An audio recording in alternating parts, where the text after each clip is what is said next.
you know. I'm coming. Go ahead. You want to go handle it? Go handle it. I'm almost done. No, I want to finish it. Okay. Hi, I'm Dr. Ciri. I'm Dr. Ava. We are Sisters in Medicine. Today we wanted to bring you all a video about panic attacks since one of our followers has requested it. So first off, a panic attack is exactly what the term sounds like. It's an attack of panic.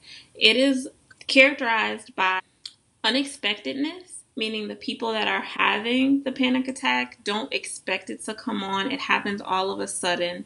And the other thing that characterizes panic attacks is the fact that it debilitates you. You can't really function while you're having a panic attack. You're not thinking rationally, you are in an intense state of fear. So that's what a panic attack is. Dr. Ava, do you want to talk about what the symptoms of a panic attack are? Symptoms of a panic attack could be chest pain, nausea, dizziness, palpitations, like your heart is racing away with you. You can have shortness of breath. You can feel like you're about to die. You can feel fear all of a sudden. And it's so many symptoms, but those are mostly the symptoms of a panic attack. So I want to ask you, Dr. Sear, what are the causes of a panic attack? That's a great question. Things that can cause panic attacks can vary. There are a number of things that can cause people to have panic attacks. One thing in particular is previous experiences. If someone has a traumatic experience, let's say they are deployed and go to war and they have a traumatic experience there, they can develop PTSD and have panic attacks related to that. Let's say someone has a traumatic experience during childhood where they're abused, or even in adulthood if they're abused, that experience can lead to panic attacks. Or if someone has underlying psychological issues like just general anxiety, where it's not necessarily related to an experience that they've had, just something within them, within their brain chemistry, makes them more anxious than the average person, those people can have panic attacks. Other things can trigger people to have panic attacks, such as, and this can happen to people that may not have an underlying psychological issue, but let's say someone goes to speak publicly for the first time, that can trigger a panic attack. Or if someone gets on a plane for the first time and they feel extremely claustrophobic, that can trigger a panic attack.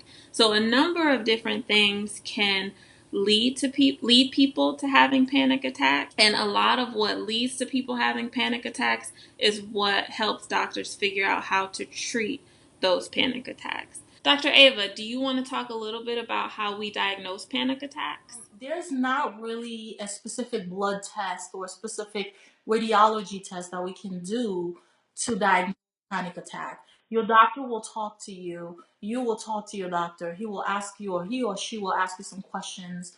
Together, based on what you tell your doctor may diagnose you with panic attack or even a panic disorder based on what you tell your doctor. Your doctor may do some blood tests to rule out other diseases that can cause you to have the symptoms that you are describing, but there's not really a specific blood test or x-ray test that could be done to diagnose panic attacks. So it's mostly talking to your doctor and coming up with the diagnosis based on what you tell your doctor. So it's largely what we call a clinical diagnosis then, meaning there, like you said, there is no lab test that can tell us if we're right or wrong about it. It's based on what our patient tells us and the symptoms that they describe. Right.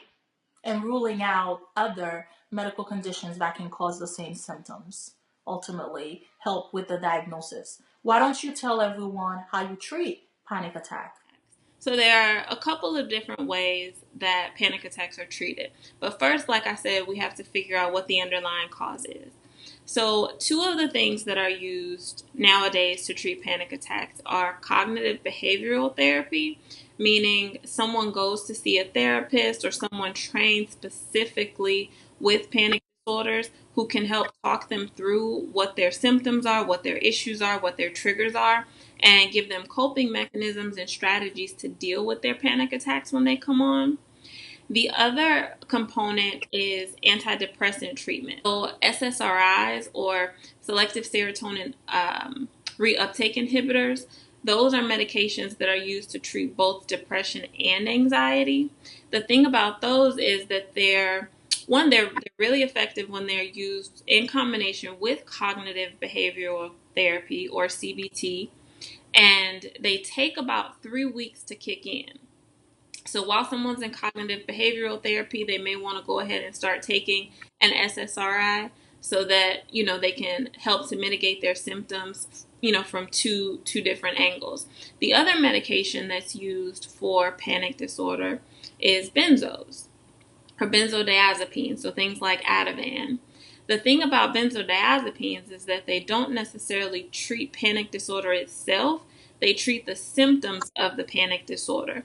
So if you are experiencing palpitations, you're really tense, things like that, the benzodiazepines will just relax you. Taking a benzodiazepine is like drinking a glass of wine. Like, it works the same way on the receptors in your brain, which is why they're really addictive, just like alcohol is addictive. So Mm-hmm. physicians a lot of times don't like to prescribe those to people to treat anxiety and panic because they can become addictive. So the Right. best methods are the cognitive behavioral therapy and the SSRIs. So that's really how you treat panic disorders. I know some people who don't necessarily like medications are more reluctant to try SSRIs. And if that's the situation that you're in, maybe trying the cognitive behavioral therapy or getting a coach to help coach you through your panic attacks is probably what's best for you. But if you're open to it, trying both at the same time, the CBT and the SSRIs, would be your best bet. Right. And I'm glad you brought up the fact that the benzos, a lot of patients like benzos because they work quick. They work very, very fast. And they make you feel good. You do feel good.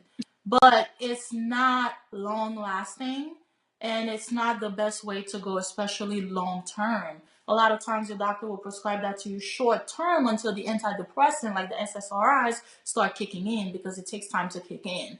But long term, it's not good. You don't want to be addicted to anything that you don't have any control over. So that Right. was a good point up. Yeah. Well, let us know if we answered all your questions. If you have any concerns or questions that you want us to address, comment below and we'll be happy to answer. All right. So until next time, everyone, don't forget to like, subscribe, and comment below, and we will see you next time. Bye. You may need to take antidepressants for years or anti anxiety medication in the short term. And then lifestyle changes. Cutting back on caffeine, exercising, deep breathing exercises may also help.